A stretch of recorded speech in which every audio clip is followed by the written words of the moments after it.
السلام عليكم ورحمة الله وبركاته. الحمد لله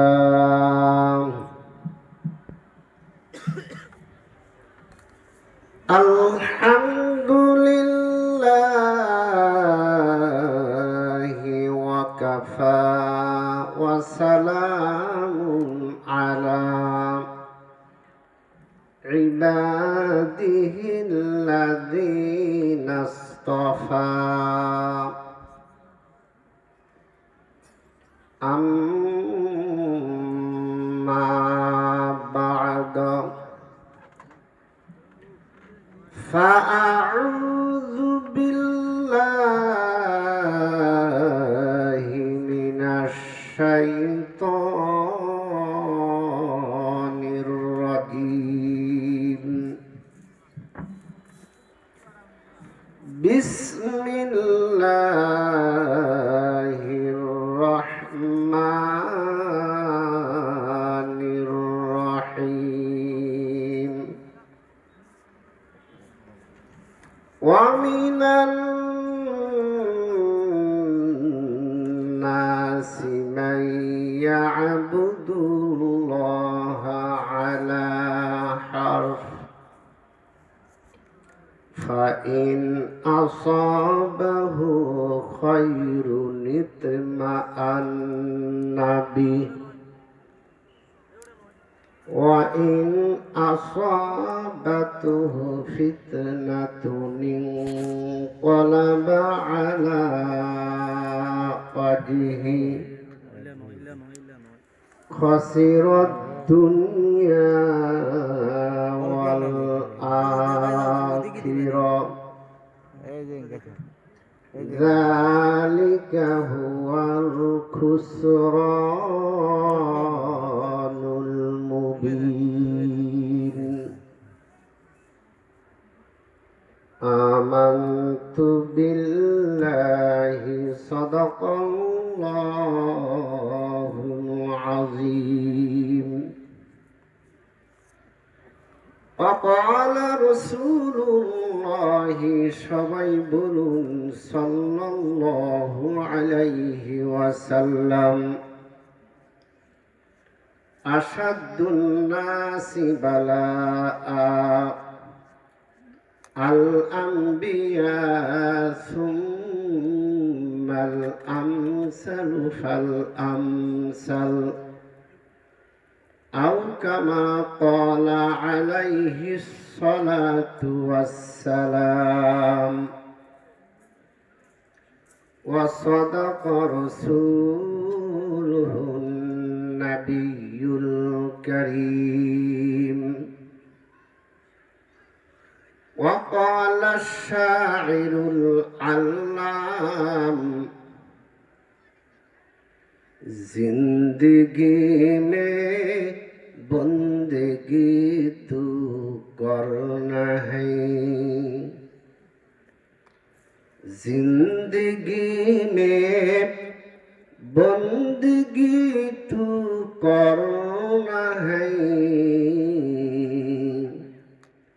जिंदगी बे बंदगी शर्मिंदा है, जिंदगी बे बंदगी शर्मिंदा है।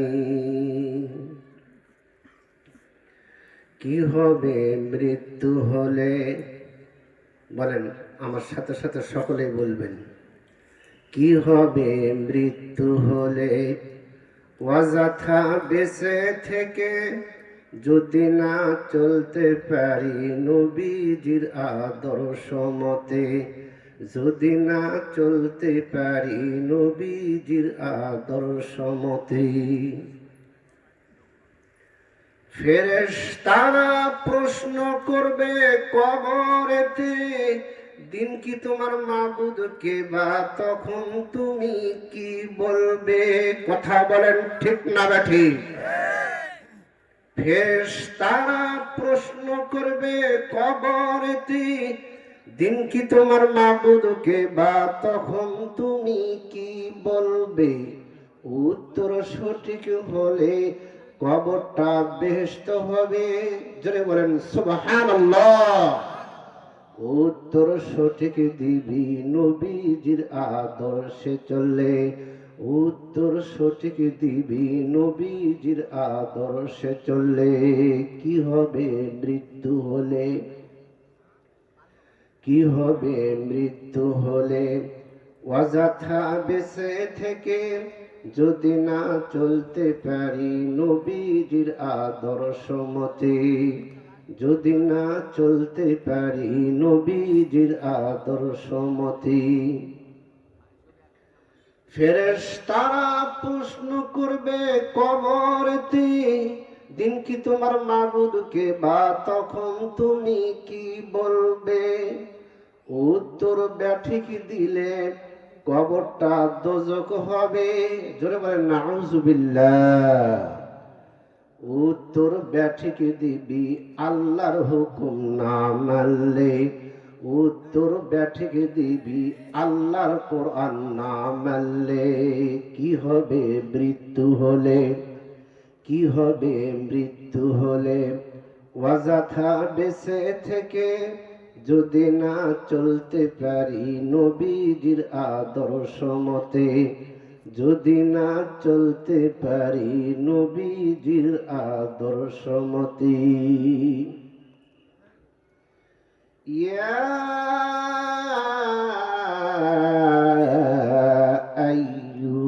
আইয়ুহাল্লাযীনা আমানু যকুরুল্লাহা যিকরান কাসীরা লা ইলাহা ইল্লাল্লাহ। সকলে জবান খুলে বলেন লা ইলাহা লা ইলাহা ইল্লাল্লাহ। ঈমান মিলা ইসলাম মিলা কুরআন মিলা ফুরকান মিলা। ঈমান মিলা ইসলাম মিলা কুরআন মিলা ফুরকান মিলা। লা ইলাহা ইল্লাল্লাহ। জবান খুলে বলেন। কি ভাই না খেয়ে আসছেন নাকি? ক্ষুধা লাগছে খুব? বলেন বলেন বলেন, জবান খুলে বলেন লা ইলাহা।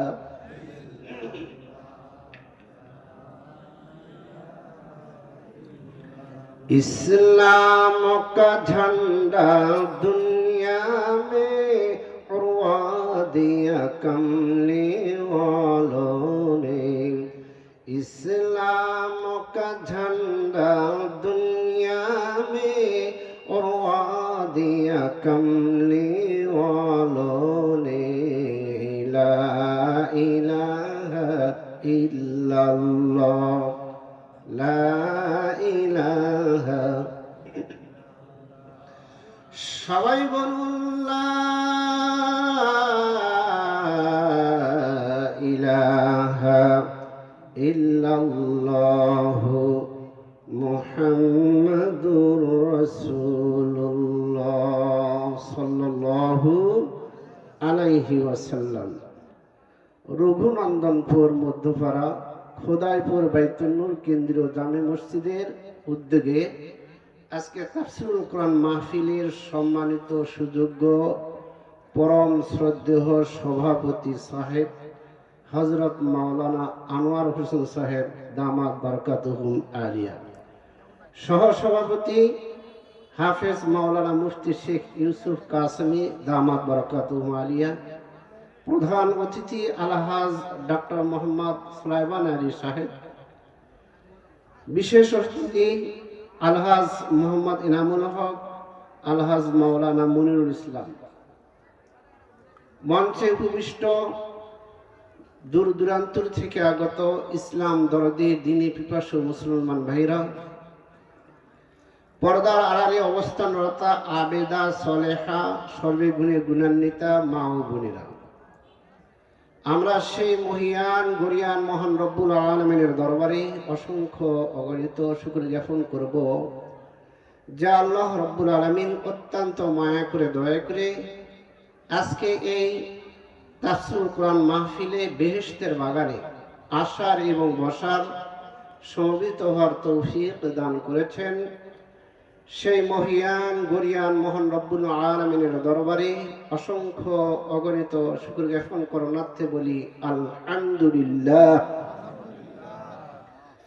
আমরা সেই নবীর উপরে দরুদ শরীফ পাঠ করব, যাকে সৃষ্টি না করলে জমিন, আসমান, চন্দ্র, সূর্য, গ্রহ, নক্ষত্র এমনকি আমাদিগকে সৃষ্টি করতেন না। তিনি ছিলেন মানবতার মুক্তির দূত, দুজাহানের বাদশাহ, সাইয়্যিদুল মুরসালিন, খাতামান নবিয়্যিন, ইমামুল মুরসালিন, আশরাফুল আম্বিয়া, নবীগণের সরদার, এমনকি সমস্ত মাখলুকাতের সরদার বিশ্বনবী জনাবি মুহাম্মদুর রাসূলুল্লাহ সাল্লাল্লাহু আলাইহি ওয়াসাল্লাম, তার উপরে দরুদ শরীফ পাঠ করণার্থে আল্লাহর দেওয়া জবান দিয়ে, আল্লাহর দেওয়া কণ্ঠ দিয়ে সকলেই বলি সাল্লাল্লাহু আলাইহি ওয়াসাল্লাম।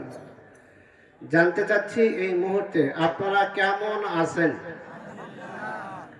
আলহামদুলিল্লাহ। সামনের মানুষ অত্যন্ত ভালো আছে, এই জন্য আলহামদুলিল্লাহর আওয়াজ সুন্দর হয়েছে। পিছনের ভাই জন্য মনে হয় অত্যন্ত দুঃখের মধ্যে আছে, যার জন্য আলহামদুলিল্লাহ শব্দটা জোরে হয় নাই। আপনারা কি বেজার না সন্তুষ্ট? বলেন আলহামদুলিল্লাহ।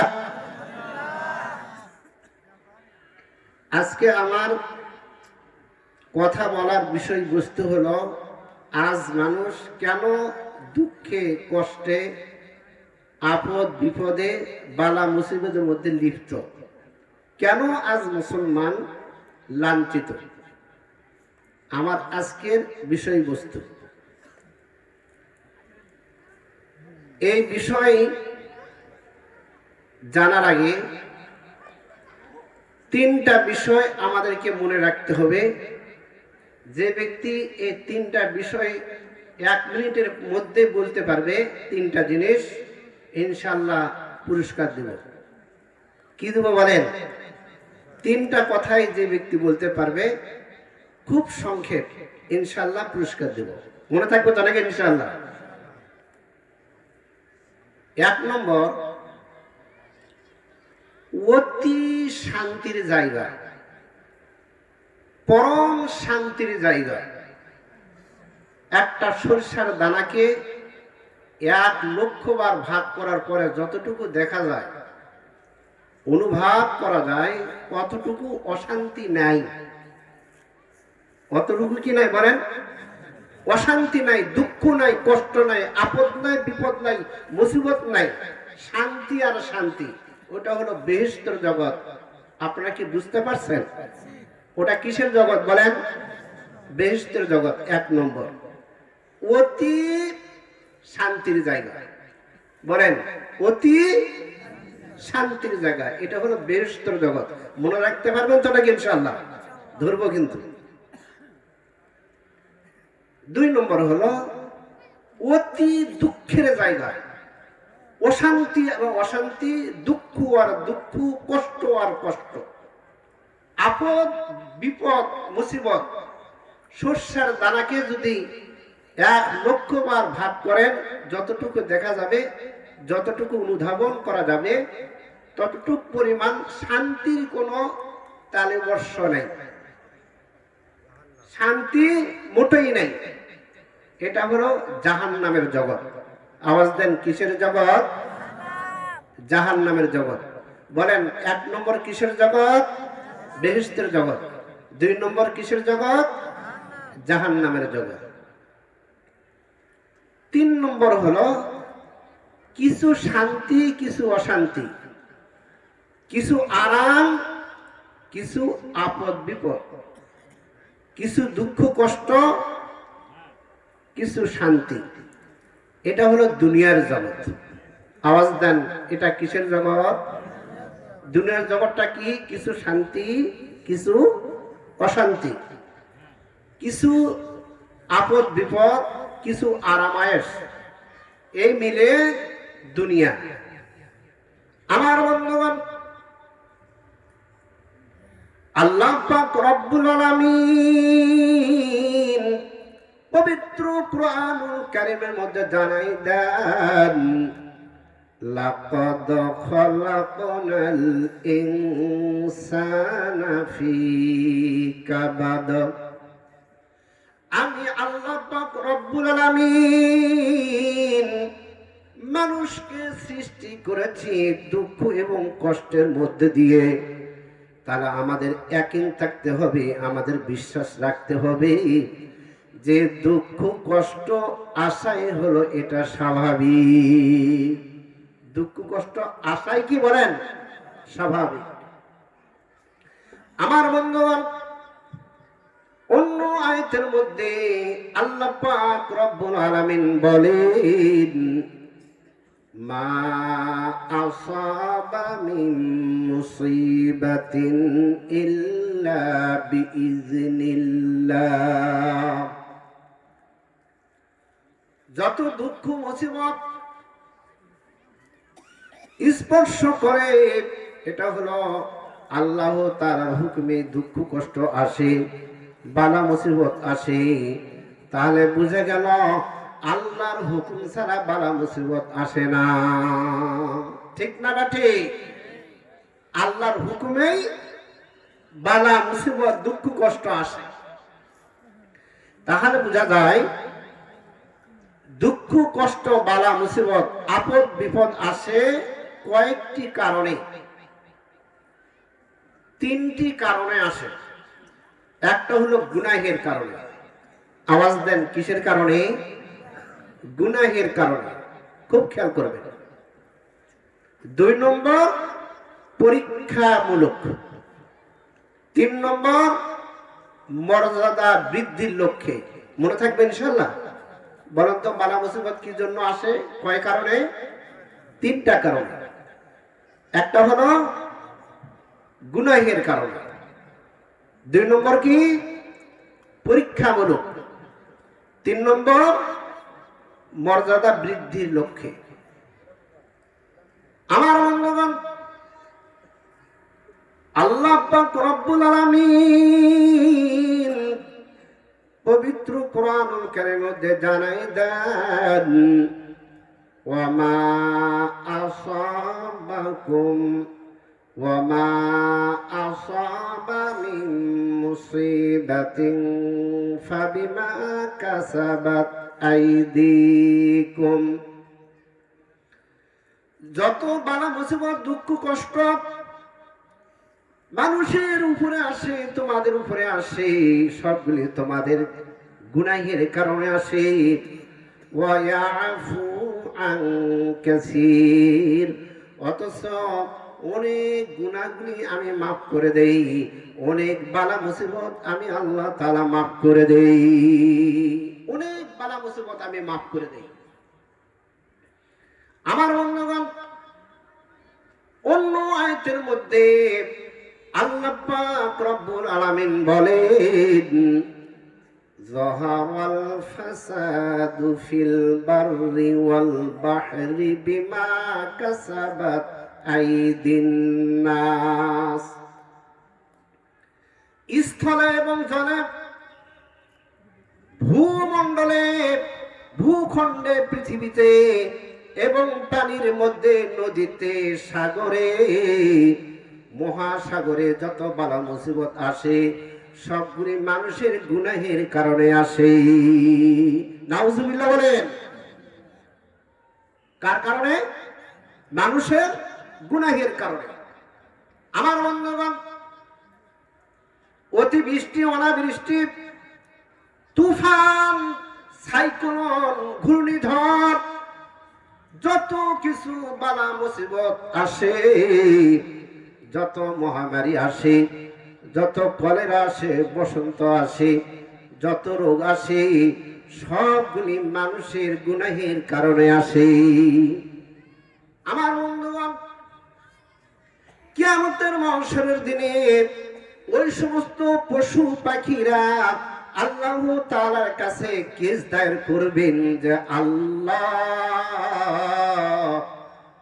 পৃথিবীর মধ্যে যতগুলি মানুষ ছিল যারা গুনাহগার, যারা পাপী, যারা নাকি বেদিন, আল্লাহ যারা গুনাহে জর্জরিত ছিল, তাদের কারণে আমরা অনাবৃষ্টির কারণে আমরা খুব কষ্ট পেয়েছিলাম। আল্লাহ বেশি বেশি তুফানের কারণে আমরা কষ্ট পেয়েছি। আল্লাহ অনেক সাইক্লোনের কারণে আমাদেরকে মরতে হয়েছে। ও রব্বুল আলামিন, আমরা বিচার চাই। আল্লাহ, যাদের গুনাহের কারণে আমরা মৃত্যুবরণ করেছি, আমাদের ডানা ভেঙে গেছে, আমাদের পাখা উড়ে গেছে, আমার পাগুলি তছনছ হয়ে গেছে, এত কষ্ট পাইছি আল্লাহ এই গুনাহগারদের কারণে। আল্লাহ, এই গুনাহগারদের জন্য আপনি বিচার করে দেন। আমার বন্ধুগণ, আল্লাহ পাক রব্বুল আলামিন কিয়ামতের মাহশরের দিনে যে পশু আল্লাহ তাআলার কাছে অভিযোগ দায়ের করবেন, বলেন তো আল্লাহ পাক রব্বুল আলামিন বিচার করবেন কি করবেন না? করবেন কি না বলেন? অবশ্যই বিচার করবেন, অবশ্যই। আমার বন্ধুগণ, আমাদের কারণে যদি পশু পাখি কষ্ট পায়, বনের পশু যদি কষ্ট পায়, গাছের পাখি যদি কষ্ট পায়, আমার কারণে, আমাদের গুনাহের কারণে যদি কষ্ট পাই, নিশ্চিত নিশ্চিত আল্লাহ পাক রব্বুল আলামিন কিয়ামতের মাহশরের দিনে আমাদের বিচার করবেন, অবশ্যই বিচার করবেন। আমার বন্ধুগণ, গুনাহের মধ্যে থেকে একটা গুনাহ হলো আল্লাহ তাআলার সঙ্গে শিরিক করা, আল্লাহ তাআলার সঙ্গে নাফরমানি করা, আল্লাহ তাআলার সঙ্গে বেঈমানি করা। আমার বন্ধুগণ, যে সমস্ত কাফের মুশরিক ইহুদিরা আছে, কোরআন বিরোধী লোক আছে, তারাও আল্লাহ তাআলার সামনে আসামির কাঠগড়ায় আল্লাহ তাআলার কাছে হাজরা দিতে হবে। তারা হলো এই জমিনের উপরে, এই ভূমণ্ডলে কঠিন পাপী, যারা মুশরিক, যারা বেঈমান, এরা হলো এক নম্বরে। আওয়াজ দেন, কয় নম্বরে? আরো জোরে বলেন, কয় নম্বরে? এক নম্বরে তারা পাপী, মহাপাপী। আমি কিতাব পড়েছি, কিতাব পড়ে এখানে আসছি। তারা হলো মহাপাপী, যারা কুফরি করে, যারা আল্লাহ মানে না, যারা কোরআন শরীফ মানে না, যারা ইসলাম মানে না, তারা হলো মহাপাপী। আরেকটা পাপী, সেটা হলো যারা শিরিক করে, আল্লাহর সঙ্গে যারা শিরিক করে, এটা আযীম, আরো বড় শিরিক, আরো বড় গুনাহ। আরেকটা গুনাহ আছে, সেটা হলো ঈমানদাররা করে, মুসলমানরা করে, এটাও গুনাহ। এই গুনারও শাস্তি দিবে। নাউজুবিল্লাহ বলেন। গুনাহের কটা বলবেন? এটা যদি এক করে যদি আমি বলি, মনে হয় আজকে আমি সমাপ্ত করতে পারবো না। যদি তৌফিক হয় ইনশাআল্লাহ আরেকদিন আসবো, যদি আপনার দাওয়াত দিয়ে আসে। আমার বন্ধুগণ, কিয়ামতের মাহশরের দিনে যখন জাহান্নামবাসীদেরকে, কাফেরদেরকে, ইহুদি নাসরাদেরকে, কোরআন বিরোধী লোকদেরকে জাহান্নামের আগুন দিয়ে যখন তাদের চেহারাগুলি উলটপালট করে দেওয়া হবে, আল্লাহ পাক রব্বুল আলামিন বলেন, ডাইরেক্ট কোরআন শরীফের আয়াত বলতেছি, হাদিস বলতেছি না, সূরা আহজাবের মধ্যে আল্লাহ পাক রব্বুল আলামিন বলেন, ইয়াউমা তুকাল্লাবু বুজুহুম ফিন্নার ইয়াকুলুনা ইয়া লাইতানা আতা'না আল্লাহ ওয়া আতা'নার রাসূলা। কিয়ামতের মাহশরের দিনে যখন জাহান্নামের আগুন দিয়ে যখন তাদের চেহারাগুলি উলট পালট করে দেওয়া হবে, ইয়াকুলুন তারা বলবে, ইয়া লাইতানা আতা'নাল্লাহ ওয়া আতা'নার রাসূলা। হায় আফসোস, কি বলবে বলেন, কি বলবে? হায় আফসোস, ইয়া লাইতানা, হায় আফসোস, আতা'নাল্লাহ ওয়া আতা'নার রাসূলা, আমরা যদি আল্লাহ তাআলাকে যদি আমরা মানতাম, আল্লাহ তাআলার আনুগত্য যদি আমরা করতাম, আল্লাহর রাসূলের কথা যদি আমরা মানতাম, আল্লাহ তাআলার রাসূলের কথাগুলি যদি আমরা মানতাম, অনুসরণ অনুকরণ যদি আমরা করতাম, তাহলে আজ জাহান্নামের আগুন দিয়ে আমাদের চেহারাগুলি উলট পালট হইতো না। ওই দিন কি আফসোস করে লাভ হবে বাবাজি? লাভ হবে? কোনো লাভ হবে না। আমার বন্ধুগণ, তাহারা বলবে, ওয়াকালু ইন্না আতা'না সাদাতানা ওয়া কুবারানা ফাআদাল্লুনাস সাবিলা। ওই সমস্ত কাফেররা বলবে, যারা নেতার কথায় উঠবস করেছিল, আবু জেহেলের গোষ্ঠীগুলা বলবে, আবু লাহাবের গোষ্ঠীগুলা বলবে, উতবা সাহেবের কথায় যারা উঠত বসত তারা বলবে, ফেরাউনের কথায় যারা উঠত বসত তারা বলবে, ইয়াকুলুন ইন্না আতা'না সাদাতানা ওয়া কুবারানা। রব্বুল আলামিন, আমরা নেতা বর্গের কথা মেনেছিলাম, আল্লাহ আমরা মাতব্বরদের অনুসরণ অনুকরণ করেছিলাম, ফাআদাল্লুনাস সাবিলা, আমাদেরকে পথভ্রষ্ট করেছে, আমাদেরকে কোরআন শিক্ষা দেয় নাই, ইসলাম শিক্ষায় শিক্ষিত করে নাই, ইসলামের দীক্ষায় দীক্ষিত করে নাই। রব্বুল আলামিন, তারা আমাদেরকে পথভ্রষ্ট করেছে। আমার বন্ধুগণ, তারা আরো বলবে, রব্বানা আতিহিম দিফাইনি মিনাল আযাবি ওয়াল আনহুম লানান কাবীরা। রব্বুল আলামিন এই আবু জেহেলকে, উতবাকে, সাইবাকে, ফিরাউনকে, নমরুদকে ডবল শাস্তি দেন, ডবল শাস্তি দেন। রব্বানা আতিহিম দিফাইনি মিনাল আযাব, ডবল শাস্তি দেন তাদেরকে। বলেন তো, আমি কোন হাদিস বলতেছি? এই ভাই বলেন, আমি কি হাদিস বলতেছি? ডাইরেক্ট কোরআন থেকে বলতেছি। আমার বন্ধুগণ, তখন ওই সমস্ত কাফেররা বলবে, নেতার বিরুদ্ধে আল্লাহ তাআলাকে বলবেন, ইয়া আল্লাহ, আপনি তাদেরকে ডবল শাস্তি দিয়ে দেন, তাদেরকে ডবল শাস্তি দেন, কঠিন শাস্তি দেন। ওয়াল আনহুম লানান কাবীরা, আল্লাহ তাদেরকে অভিশাপ করুন, মহা অভিশাপ, তাদেরকে মহা অভিশাপ করুন। ওই দিন কি আর বলে লাভ হবে? বলেন, কি লাভ হবে? কোনো লাভ হবে না। আমার বন্ধুগণ, কিয়ামতের মাহশারের দিনে যখন আল্লাহ পাক রব্বুল আলামিন গরুর বিচার করবেন, মহিষের বিচার করবেন, ছাগলের বিচার করবেন, সিংহের বিচার করবেন, হাতির বিচার করবেন, ঘোড়ার বিচার করবেন। কারণ এই সিংহ, বাঘ, গরু, মহিষ অন্য পশুর উপরে আক্রমণ করেছিল। যারা দুনিয়াতে অন্যায় ভাবে, জুলুম ভাবে ছোট ছোট পশুর উপরে আঘাত করেছিল, অনেক কষ্ট দিয়েছিল, তারা কিয়ামতের মাহশরের দিনে আল্লাহর কাছে কেস দায়ের করবেন। আল্লাহ পাক রব্বুল আলামিন তাদের বিচার করবেন।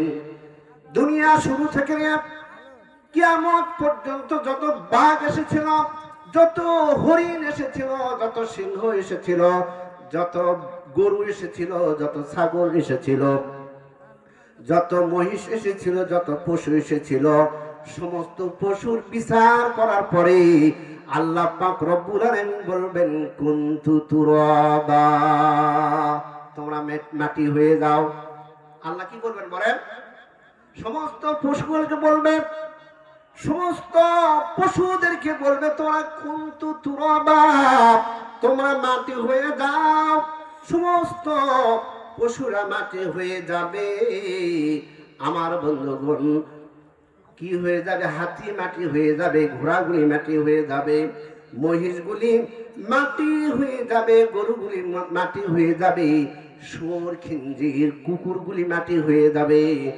এই রহস্য দেখার পরে সমস্ত কাফেররা বলবে, সূরা নাবার শেষ আয়াত, ওয়ায়াকুলুল কাফিরু ইয়া লাইতানি কুনতু তুরাবা। সমস্ত কাফেররা বলবে, উতবা বলবে, সাইবা বলবে, আবু জেহেল বলবে, নমরুদ বলবে, ফেরাউন বলবে, যত কাফের গোষ্ঠীরা আছে সমস্ত কাফেররা বলবে ইয়া লাইতানি কুনতু তুরাবা। হায় আফসোস, আমরা যদি মাটি হয়ে যেতে পারতাম। বলেন তো এই কথা বলে কি তারা কি ছাড় পাবে? এ ভাই, তারা কি ছাড় পাবে? কোনো ছাড় পাবে না। আমার বন্ধুগণ, সূরা মুলকের মধ্যে আল্লাহ পাক রব্বুল আলামিন কত সুন্দর করে জানায় দেন, কুল্লামা উলকিয়া ফিহা ফাউজুন সাআলাহুম খাজানাতুহা আলাম ইয়াতিকুম নাযীর। যখন জাহান্নামীদেরকে দলে দলে যখন জাহান্নামে প্রেরণ করা হবে, জাহান্নামে যখন নিক্ষেপ করা হবে, কুল্লামা উলকিয়া ফিহা ফাউজুন সাআলাহুম খাজানাতুহা আলাম ইয়াতিকুম নাযীর। তখন জাহান্নামের রক্ষী বাহিনীরা বলবে, তোমাদের কাছে কি কোনো ভীতি প্রদর্শনকারীকে এসেছিল না? তখন তারা বলবে, ওই কাফেররা বলবে, কোরআন বিরোধী লোকরা বলবে, ইসলাম বিরোধীরা লোক বলবে, ইসলাম বিরোধীরা বলবে, ক্বালু হা হা, ক্বালু বালা হা, কদ জাআনা নাযীর। অবশ্যই এসেছিল, কদ জাআনা নাযীর, অবশ্যই আমাদের কাছে ভীতি প্রদর্শনকারী এসেছিল। কি ভাই, শুনতে কি খারাপ লাগতেছে? খারাপ লাগতেছে? আচ্ছা, একটু পরে ইনশাআল্লাহ আনন্দ দেওয়া হবে। আমার বন্ধুগণ, ওই সমস্ত কাফির মুশরিক ইহুদি নাসারারা বলবে, কোরআন বিরোধীরা বলবে, ইসলাম বিরোধীরা বলবে, বেঈমানগুলা বলবে, ফাকাযাবনা ওয়া কুননা মা নাযালাল্লাহু মিন শাই। আমরা তাদেরকে মিথ্যাবাদী বলেছিলাম এবং বলেছিলাম আল্লাহ রব্বুল আলামিন কিছুই নাযিল করে নাই, কিছু অবতীর্ণ করে নাই, বরং তোমরা হলো অনেক বড় গুমরাহির মধ্যে আছো, তোমরাই হলো বড় পথভ্রষ্ট। আমার বন্ধুগণ, ওয়াকালু লাউ কুন্না নাসমাউ আও নাকিলু মা কুন্না ফি আসহাবিস সাঈর। আল্লাহ পাক রব্বুল আলামিন সূরা মুলকের মধ্যে আল্লাহ পাক রব্বুল আলামিন বলেন, ওই সমস্ত বেঈমানরা বলবে, কোরআন বিরোধীরা বলবে, ইসলাম বিরোধীরা বলবে, ওয়াকালু লাউ কুন্না নাসমাউ আও নাকিলু মা কুন্না ফি আসহাবিস সাঈর। তারা বলবে, যদি আমরা আল্লাহ তাআলার কথা শুনতাম, আল্লাহর রাসূলের কথা যদি আমরা শুনতাম, নাসমাউ যদি আমরা শুনতাম, আও নাকিলু যদি আমরা আমাদের জ্ঞান দিয়ে যদি আমরা বুঝতাম, মা কুন্না ফি আসহাবিস সাঈর আমরা জাহান্নামবাসীর অন্তর্ভুক্ত হইতাম না। আফসোস করে তখন বলবে, বলেন তো এই আফসোস করে বলা কি কাজে আসবে? এ ভাই কাজে আসবে? আসবে না। আমার বন্ধুগণ, ওই সমস্ত বেঈমানরা বলবে, ফাতারাফু বিযামবিহিম তারা গুনাহের কথাগুলি স্বীকার করবে, আল্লাহ তোমার সাথে আমরা নাফরমানি করেছিলাম, শিরিক করেছিলাম, নবীকে মিথ্যাবাদী বলেছিলাম, কোরআনকে অবিশ্বাস করেছিলাম, ইসলামকে গালমন্দ করেছিলাম, মুসলমানদেরকে জঙ্গি হিসাবে আখ্যায়িত করেছিলাম। এই সমস্ত কাফির মুশরিক ইহুদি নাসারারা গুনাহের কথা স্বীকার করবে। বলেন তো ওই দিন গুনাহের কথা স্বীকার করলে কি মাপ পাওয়া যাবে? মাপ পাওয়া যাবে? কোনো ছাড় পাওয়া যাবে না। আমার বন্ধুগণ, আল্লাহ পাক রব্বুল আলামিন বলেন, ফাসুলকান লিআসহাবিস সাঈর অভিশাপ জাহান্নামবাসীদের জন্য। নাউজুবিল্লাহ বলেন। আল্লাহ কি বলতেছেন? অভিশাপ জাহান্নামবাসীদের জন্য। আমার বন্ধুগণ, জাহান্নামে যখন যাবে তারা তাদের খাদ্য কি হবে? আমার বন্ধুগণ, আল্লাহ পাক রব্বুল আলামিন সূরা নাবার মধ্যে জানায় দিয়েছেন, লা ইয়াযুকুনা ফিহা বারদাও ওয়ালা শারাবা। এই জাহান্নামের মধ্যে খাদ্য হবে,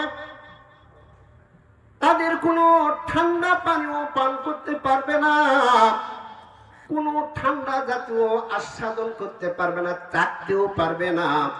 ইল্লা হামিমা ওয়া গাসসাকা কিন্তু ফুটন্ত পানি এবং পুষ। তারা ফুটন্ত পানি পান করবে আর পুষ খাবে। নাউজুবিল্লাহ বলেন। পুষ ছিলেন তো নাকি? যারা মারাত্মক জখম হওয়ার পরে শরীর থেকে যে রসটা বাড়ায় ওটা কি পুষ? না। যখন ঘা ফেটে যখন কয়েকদিন পর সাদা জাতীয় জিনিস যেটা বাড়ায় ওইটা হলো পুষ। দুর্গন্ধ জাতি, দুর্গন্ধযুক্ত যেই আমাদের শরীর থেকে যে পুষ বাড়ায় এই পুষটা তাদের খাদ্য হবে। নাউজুবিল্লাহ বলেন। আমার বন্ধুগণ, সূরা দুখানের মধ্যে আল্লাহ পাক রব্বুল আলামিন বলেন, ইন্না শাজারাতাজ যাক্কুম তুআমুল আসিম। নিশ্চয় যাক্কুম গাছ গুনাহগারদের খাবার হবে। তার মানে জাহান্নামবাসীদের খাবার হবে। আমি তাফসীরের কিতাবের মধ্যে পড়েছি, এই যাক্কুম গাছের রস যদি 5 লিটার অথবা 3 লিটার আটলান্টিক মহাসাগর, ভারত মহাসাগর, অ্যান্টার্কটিকা মহাসাগর, বড় বড় সাগরের মধ্যে যদি ফেলে দেওয়া হয়, নিক্ষেপ করা হয়, ওই সমস্ত সাগরের পানিগুলা তিতা হয়ে যাবে, বিষাক্ত হয়ে যাবে। আর তার ঘ্রাণ যদি এই পৃথিবীর মধ্যে ছড়ে যায়, সমস্ত পৃথিবীর মানুষ মারা যাবে, গাছ গাছালিগুলি উদ্ভিদগুলা মারা যাবে, কিয়ামত হয়ে যাবে, একটা প্রাণীর জন্ম হবে না। নাউজুবিল্লাহ বলে। তাহলে ওই যাক্কুম গাছ যদি পান করা তাদেরকে খাওয়া দিয়ে দেওয়া হয় তাদের কি অবস্থা হবে একটু খেয়াল করে দেখেন। এই জন্য আমি মাঝে মধ্যে কবিতা বলে থাকি, সকলেই বলবেন, জান্নাতের সুগন্ধি কেমন আমি জানি না, জাহান্নামের আগুন চোখে পড়ে না। শুনেছি জাহান্নামের আগুন বড় ভয়ের কারণ, জাহান্নামের আগুন বড় ভয়ের কারণ, আল্লাহ তুমি জাহান্নামে দিও না। জোরে বলেন আমিন। কি ভাই আপনার কি বেজার হয়েছে? তা আমিন বললেন না জোরে, কি ঠান্ডা লাগছে?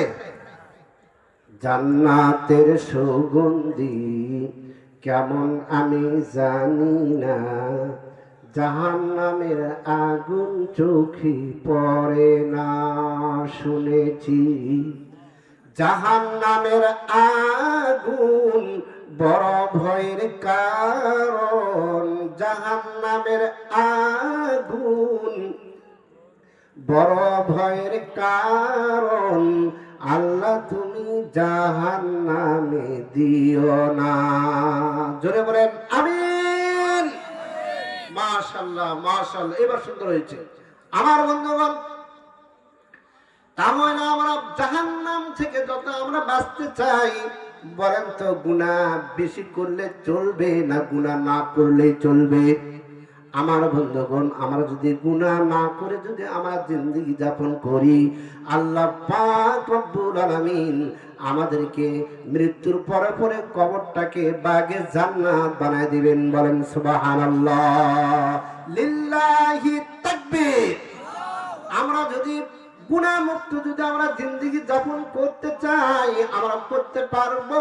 যদি হঠাৎ করে যদি গুনাহ হয়ে যায়, যদি আমরা তাওবাতুন নাসুহা যদি পড়ে নেই, একবার তওবা যদি করে নেই, মৃত্যুর সময় যদি আমরা তওবাটা যদি নসিব হয়ে যায়, আল্লাহ পাক রব্বুল আলামিন আমাদের জন্য এই কবরটাকে বাগে জান্নাত বানায় দিবেন। বলেন সুবহানাল্লাহ, লিল্লাহি তাকবীর।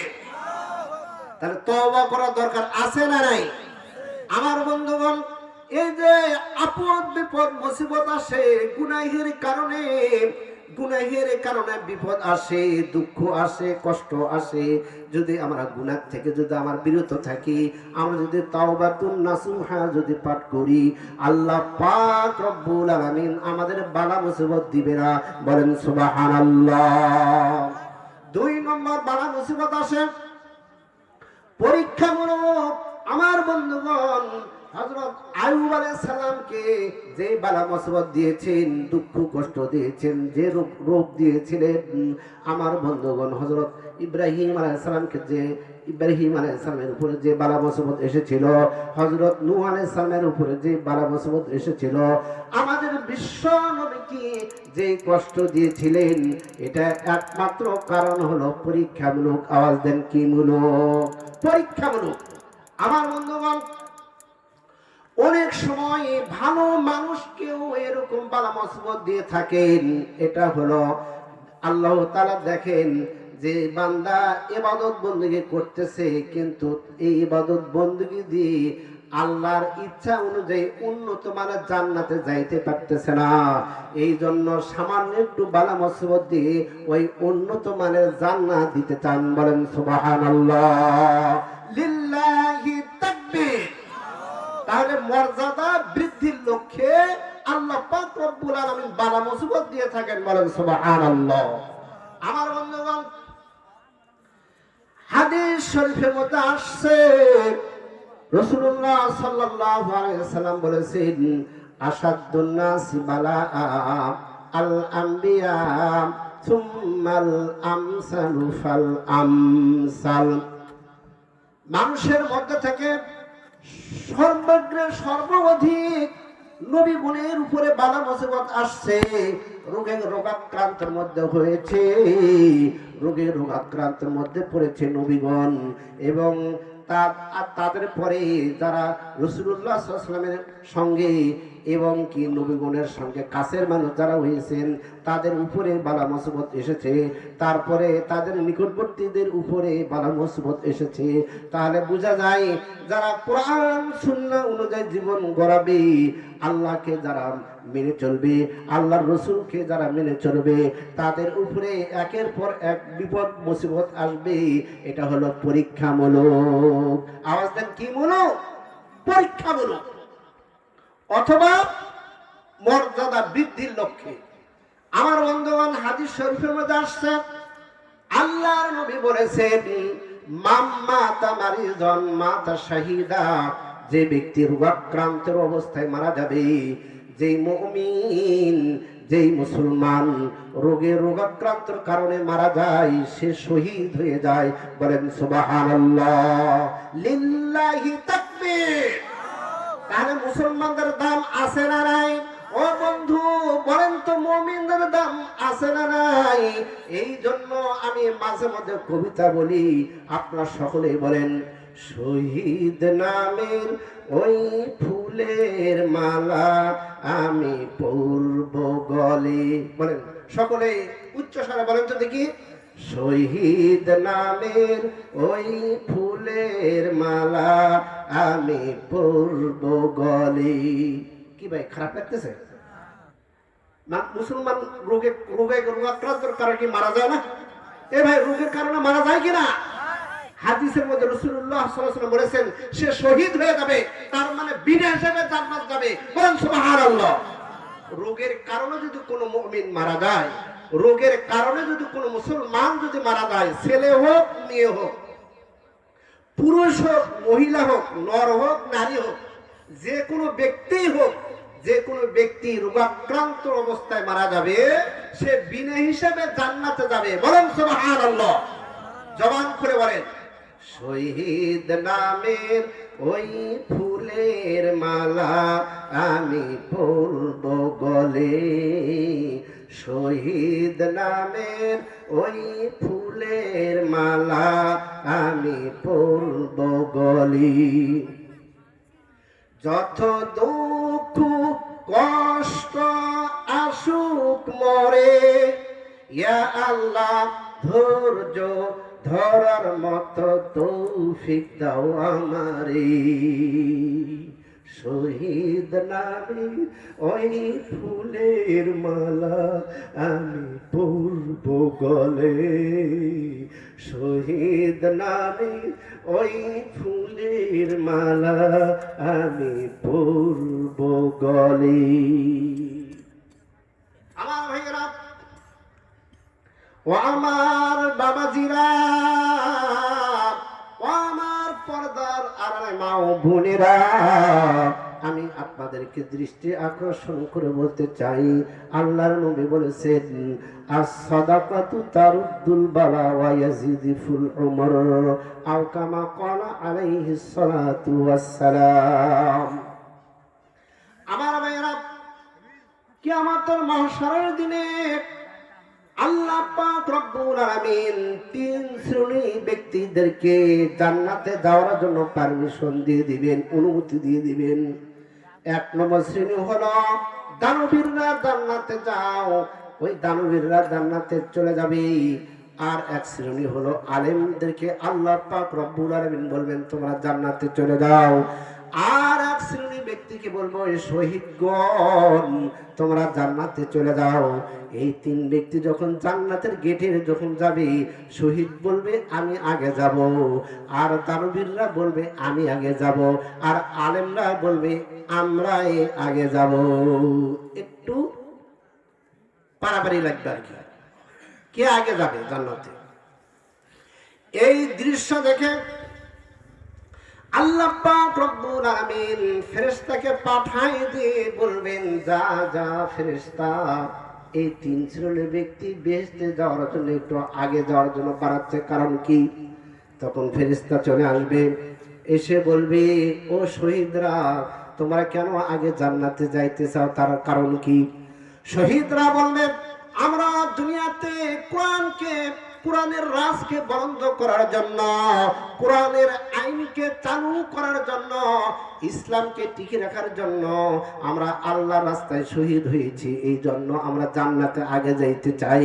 তখন ফেরেশতা বলবে, ও শহীদরা, এই মাসআলা, এই শহীদ হলে এত লাভ আছে, এত ফজিলত আছে, কার থেকে শুনেছ? তখন বলবে, আমরা উলামায়ে কেরামের কাছ থেকে শুনেছি। তখন ফেরেশতারা বলবে, খবরদার খবরদার, আলেমের আগে বাড়ায়ও না। তখন আলেমদেরকে আবার জিজ্ঞাসা করবে, ও আলেম, আপনারা কেন আগে আগে জান্নাতে যাইতে চান, তার কারণ কি? তখন আলেমরা বলবে, ও ফেরেশতারা, আল্লাহ পাক রব্বুল আলামিন আমাদেরকে কোরআনের হাফেজ বানায় দিয়েছেন, কোরআন বুঝার তৌফিক দান করেছেন, আমরা ইসলামের দীক্ষায় দীক্ষিত হয়েছি, আমরা অনেক কিতাব পড়েছি, আল্লাহ পাক রব্বুল আলামিন আমাদেরকে আলেম বানায় দিয়েছেন। তখন ফেরেশতারা বলবে, আপনারা কার ওসিলাই করে এত বড় আলেম হয়েছেন, এত বড় মুফতি হয়েছেন, এত বড় হাফেজ হয়েছেন, কার ওসিলা করে? তখন আলেমরা বলবে, আমরা দানবীরের দানের কারণে আজ আমরা এত বড় মুফতি হয়েছি, মুহাদ্দিস হয়েছি, হাফেজ হয়েছি, এত বড় আলেম হয়েছি। তখন ফেরেশতারা বলবে, একটু থামো, দানবীররাই আগে জান্নাতে যাবে, বলেন সুবহানাল্লাহ, লিল্লাহি তাকবীর। আগে জান্নাতে যাইতে চান তো নাকি ইনশাআল্লাহ? কারা কারা আগে জান্নাতে যাইতে চান দুহাত উঁচা করে দেখান, লিল্লাহি তাকবীর। আল্লাহ পাক রব্বুল আলামিন আমাদের হাতগুলা কবুল করলে বলেন আমিন। আমার কথা কি বুঝা যায় বাবা? কোন সমস্যা আছে? আমার বন্ধুগণ, আল্লাহ পাক রব্বুল আলামিন হযরত ইব্রাহিম আলাইহিস সালামকে কাবা ঘর নির্মাণ করার জন্য আদেশ দিয়ে দিলেন। হযরত ইব্রাহিম আলাইহিস সালাম আমাদের জাতির পিতা, কাবা ঘর নির্মাণ করলেন। নির্মাণ করার পরে অনেকগুলি পাথর বেঁচে যায়, ছোট বড় অনেক মাঝারি পাথরগুলো যখন বেঁচে যায়, তখন হযরত ইব্রাহিম আলাইহিস সালাম আল্লাহ তাআলাকে বললেন, রব্বুল আলামিন, কাবা ঘর বানার পরে, কাবার ঘর নির্মাণ করার পরে অনেকগুলি পাথর বেঁচে গেছে, আল্লাহ এই পাথরগুলি আমি আর কি করব? আল্লাহ পাক রব্বুল আলামিন বললেন, ও ইব্রাহিম, তুমি তোমার হাত দিয়ে চতুর্দিকে ছিটা দাও, আমি আমার কুদরতি হাত দিয়ে আমি যেখানে ইচ্ছা সেখানে ফেলে দিব, ফেলে আমি দিয়ে দিব।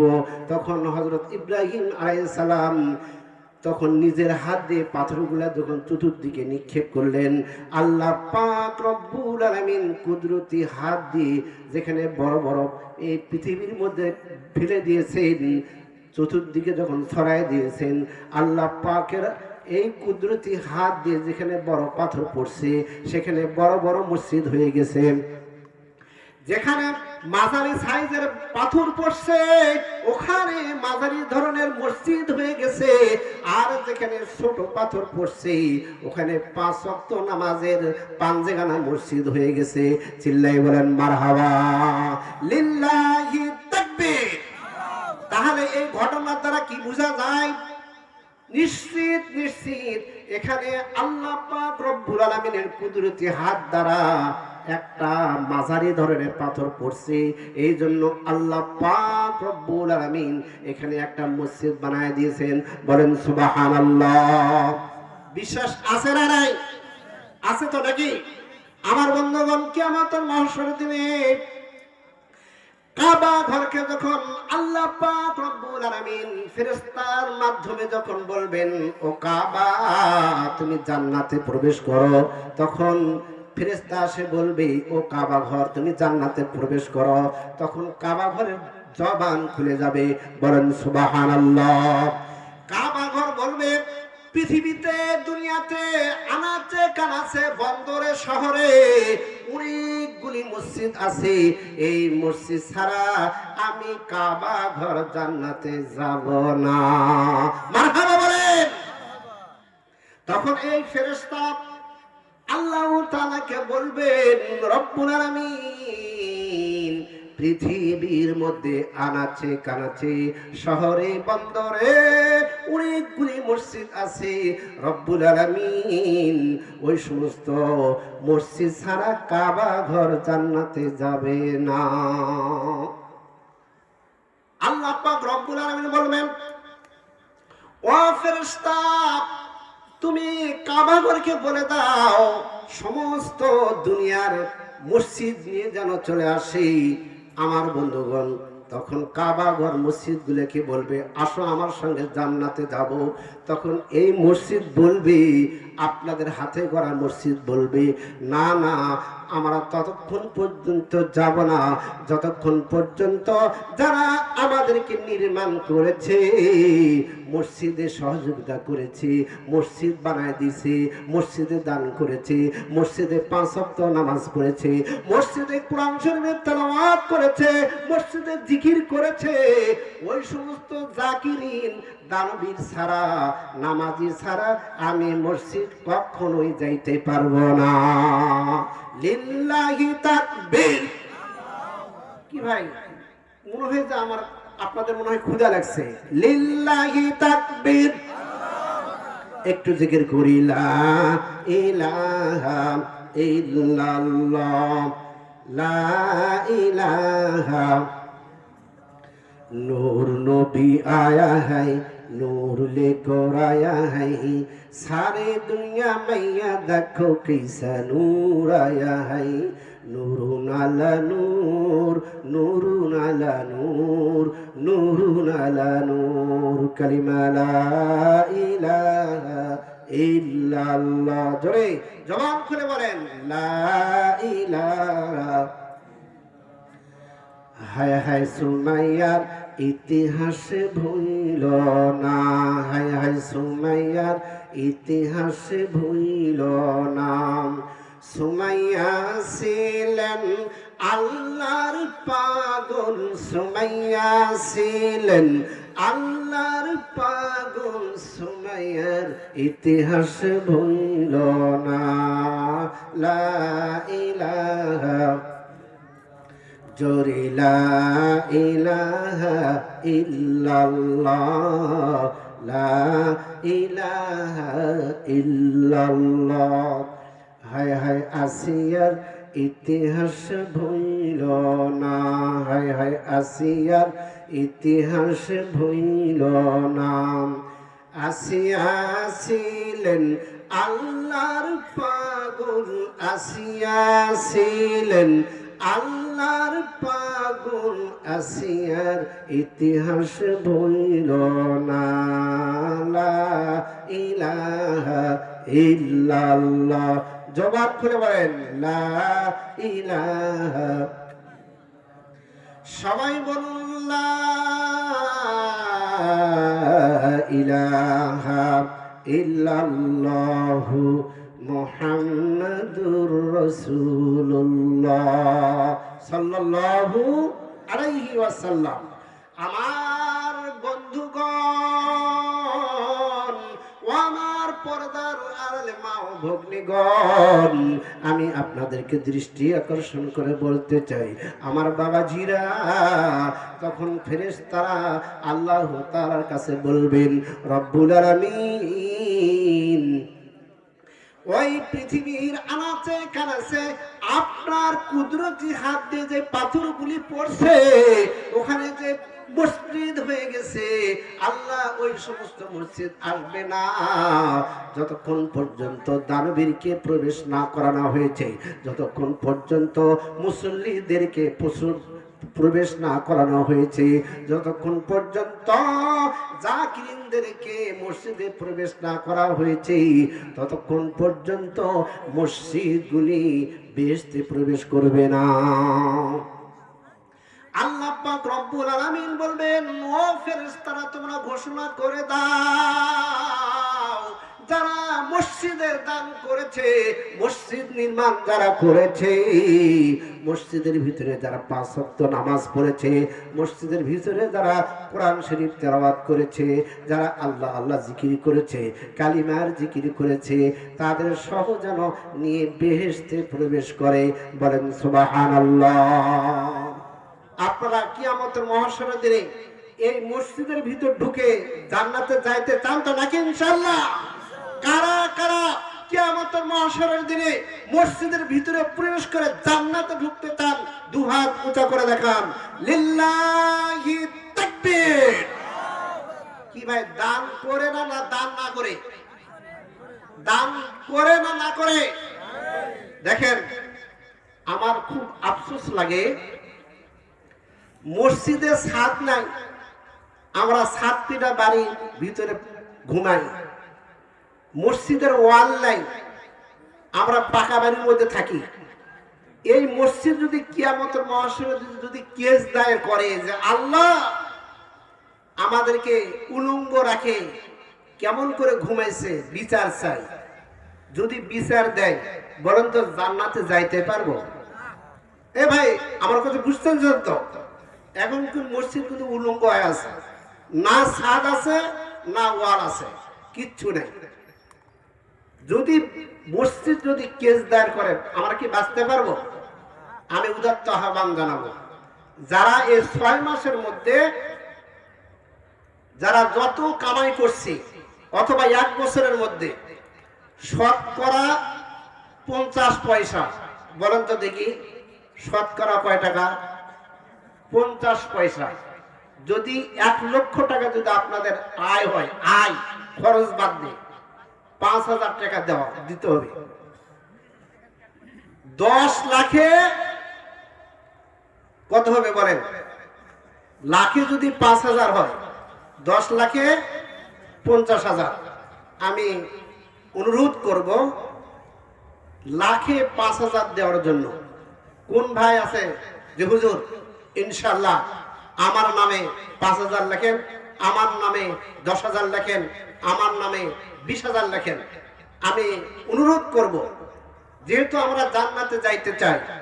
দেখেন, হযরত ইউসুফ আলাইহিস সালামকে ক্রয় করার জন্য মানুষ কোটি কোটি টাকা নিয়ে গেছিল। কাকে খরিদ করার জন্য বলেন? হযরত ইউসুফ আলাইহিস সালামকে ক্রয় করার জন্য।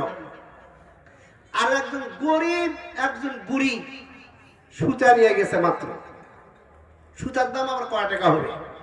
তারপরেও কাতারে দাঁড়াইছে।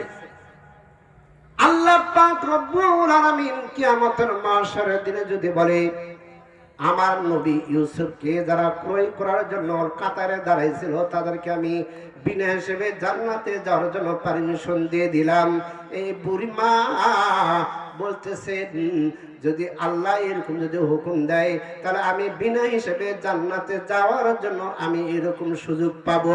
বলেন সুবহানাল্লাহ। একজন ভ্যান চালক যদি 10,000 টাকা দেয়, একজন দিন মজুর যদি 1,000 টাকা দেয়, আমরা যারা বড় লোক আছি, যারা বছরে কোটি কোটি টাকা যদি আমরা অর্জন করি, আমরা কামাই করি, আমাদের লাভ হয়, আমরা যদি এরকম 5,000 টাকা দেই, বলেন তো ইনসাফ হবে না বেইনসাফি হবে? ইনসাফ হবে? ইনসাফ হবে না। ইনসাফ তুল্য আমাদেরকে এখানে দান করতে হবে। আমার বন্ধুগণ, আমি তো বলেছি দানবীররা আগে জান্নাতে যাবে, আর যারা দান করবে এই দানের ওসিলাই করে আল্লাহ পাক রব্বুল আলামিন এই মসজিদকে অর্ডার করে দিবেন, তোমরা দানবীরকে নিয়ে সহ জান্নাতে চলে যাও। আমার বন্ধুগণ, আল্লাহর নবী বলেছেন মান বানা লিল্লাহি মাসজিদান বানাল্লাহু লাহু বাইতান ফিল জান্নাহ, যে ব্যক্তি দুনিয়াতে একটা মসজিদ বানাবে আল্লাহ পাক রব্বুল আলামিন তার জন্য বেহেশতের মধ্যে স্বর্ণের ঘর বানায় দিবে।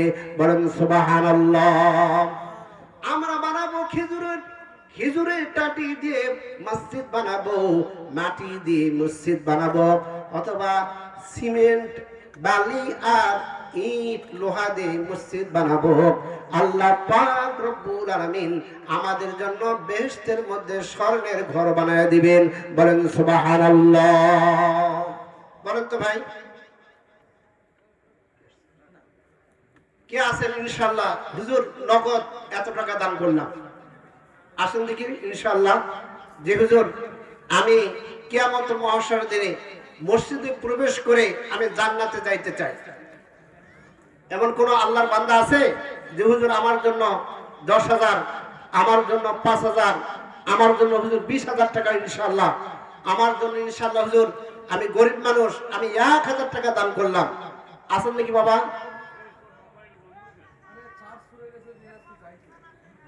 বাবাজিরা বলেন কি ভাই আমার কথা কি শুনেন নাই? আমার কথা মনে হয় বোঝা যায় না? না এবার বোঝা যায়? বলেন তো দেখি। ইনশাআল্লাহ 6 মাস পর টাকা দিবেন অথবা 3 মাস পর দিবেন এই মসজিদটা বানানোর জন্য। আমি ইনশাআল্লাহ দোয়া করব। আসেন, সভাপতি সাহেব আছেন এখানে?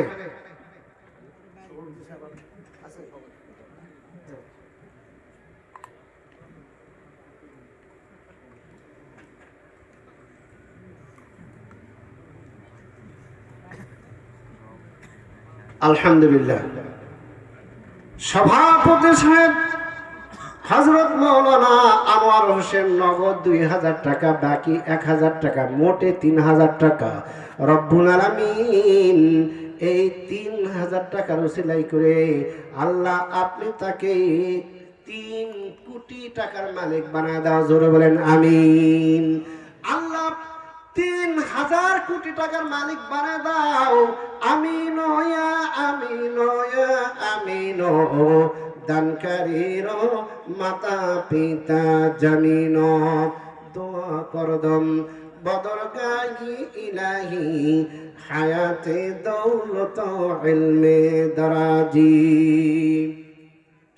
আমার ভাইয়েরা এমন কি আছেন আর হুজুর আমার জন্য 1,000, আমার জন্য 500? এ ভাই আমি অনেক দূর থেকে আসছি, দয়া করে মেহেরবানি করে একটু নগদ দেওয়ার একটু চেষ্টা করবেন, অথবা বাকিতে বলেন হুজুর আমি 3 মাস পরে ইনশাআল্লাহ দিয়ে দিব, ইরি আসার পরে দিব, এটাও ইনশাআল্লাহ বলতে পারেন। হুজুর এখন কিন্তু টাকা নাই, ইনশাআল্লাহ পরে দিয়ে দিব, এটাও আপনারা বলতে পারেন। আমার বন্ধুগণ, হযরত ফাতিমা রাদিয়াল্লাহু তাআলা আনহা 3 দিন পর্যন্ত অনাহারে আছেন, রোগে রোগাক্রান্তের মধ্যে ছিলেন। এমন সময় স্বামী যখন আসছে হযরতে আলী, তখন স্বামীকে বলতেছে আমার প্রাণের স্বামী 3 দিন পর্যন্ত আমি অনাহারে আছি, ঔষধপত্র আমি পাই নাই, আমি রোগের রোগাক্রান্তের মধ্যে রয়েছি, আমি কি খাবো? কিছুই তো বাড়িতে নাই। আমার এই ওড়না আছে, ওড়নাটা বিক্রি করে আমার জন্য কিছু খাদ্য নিয়ে আসেন। বলেন তো আমরা কয়দিন পর্যন্ত অনাহারে ছিলাম? 2 দিন পর্যন্ত কি অনাহারে ছিলাম? একদিনও আমরা অনাহারে ছিলাম না।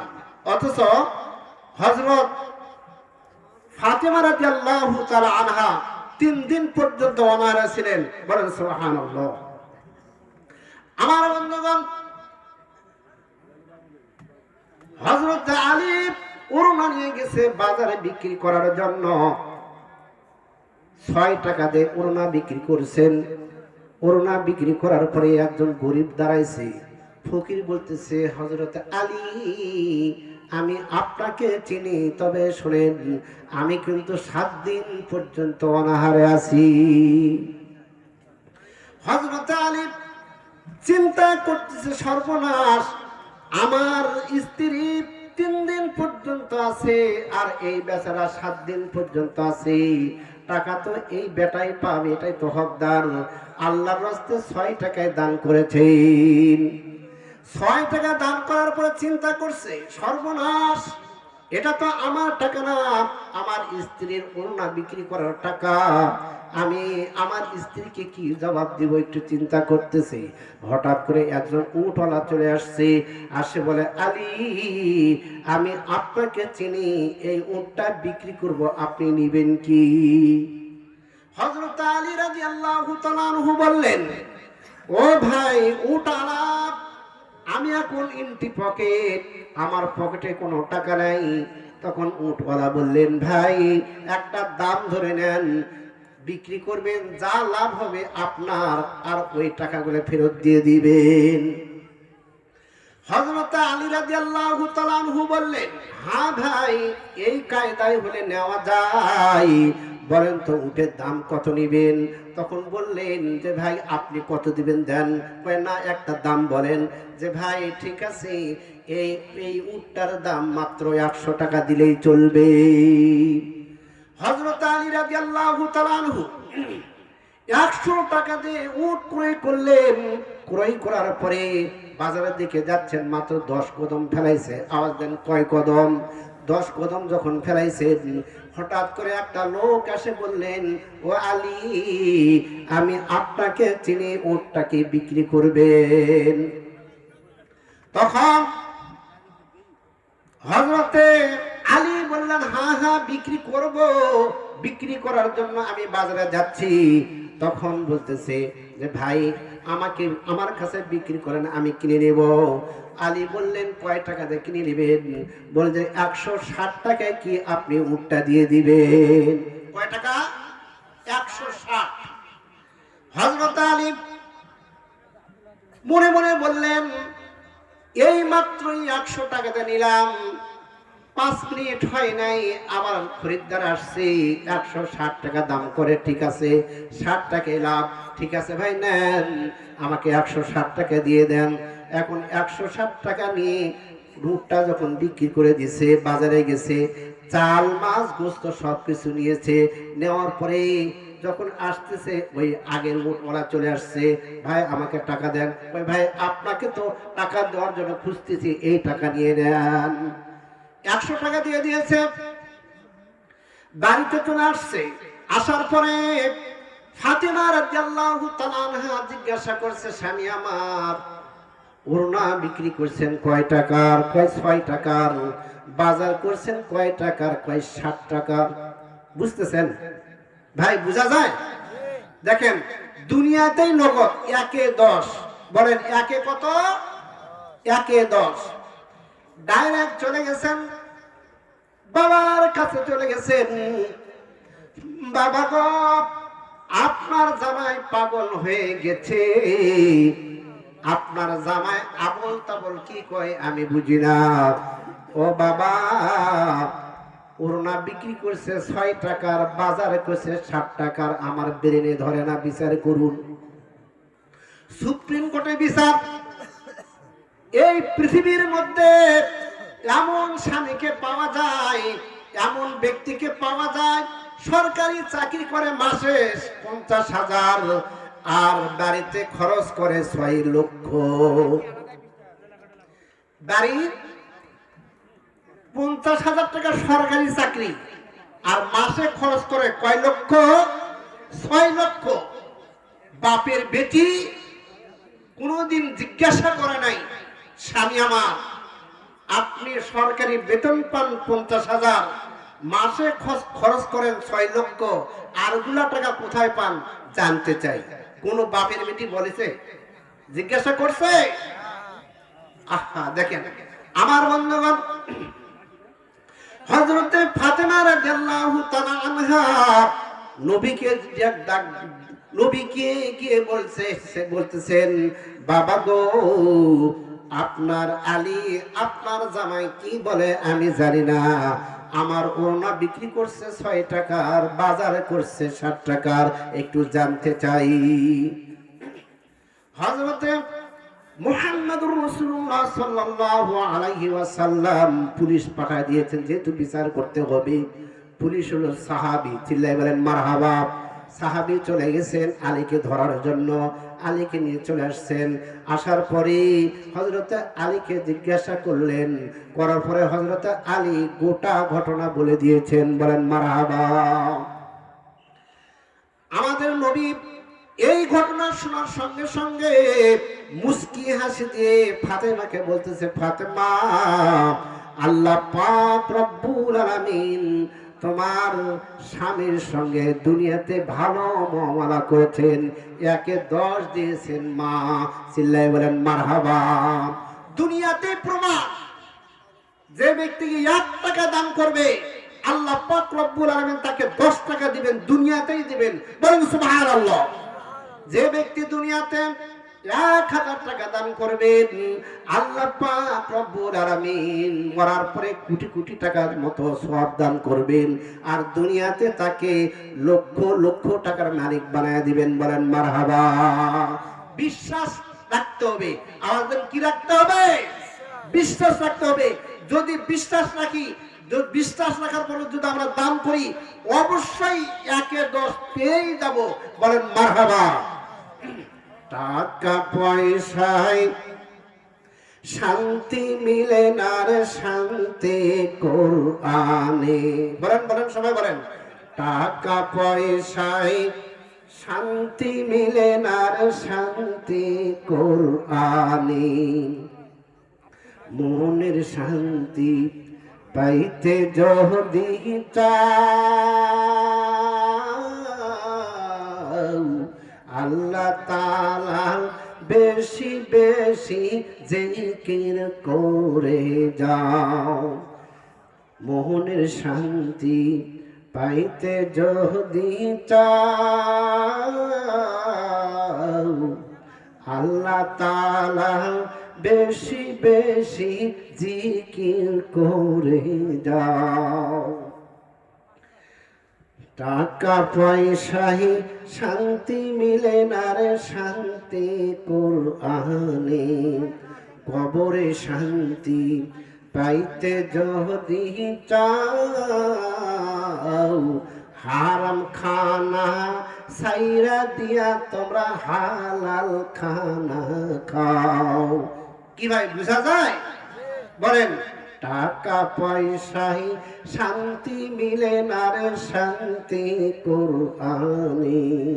টাকা পয়সায় শান্তি মিলে না রে, শান্তি কোরআনে। ঘরে শান্তি পাইতে যদি চাও, মা বোনেরে পর্দার সহিত সংসারে চলাও। পর্দার সহিত চললে রে মা,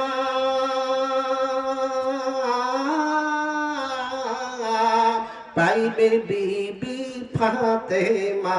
ও মা, পর্দার সহিত চললে রে মা, পাইবে বিবি ফাতেমা।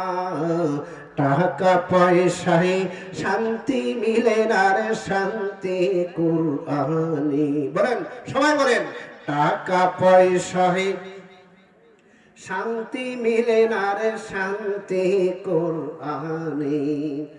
রব্বুল আলামিন সুলতান খোদাইপুর 1000 টাকা করলো দান। খোদা তোমার মেহেরবান, আখিরাতে দিও স্থান, দোজখ করো হারাম, বেহেশত করো মুকাম। বলেন আমিন। কি ভাই আমিন বলতে পারবেন না? বলেন আমিন। দোয়া করদম বদর গাহি ইলাহি, হায়াতে দৌলত ইলমে দারাজি। রব্বুল আলামিন পিয়ারা বোন একজন আল্লাহ 1000 টাকা করলো দান। খোদা তোমার মেহেরবান, আখিরাতে দিও স্থান, দোজখ করা হারাম, বেহেশত করা মুকাম। আব্দুল হাকিম মনিরামপুর 1000 টাকা। বলেন মারহাবা, লিল্লাহি তাকবীর।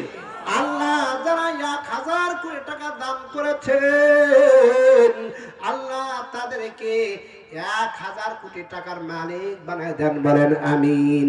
আমিন আমিন আমিন। দানকারীর পিতা মাতা জামিন। রব্বুল আলামিন সবিজুল কি নাম? সবিজুল কাঞ্চন ভোগ আল্লাহ 1000 টাকা করলো দান। খোদা তোমার মেহেরবান, আখিরাতে দিও স্থান, দোজখ করা হারাম, বেহেশত করা মুকাম।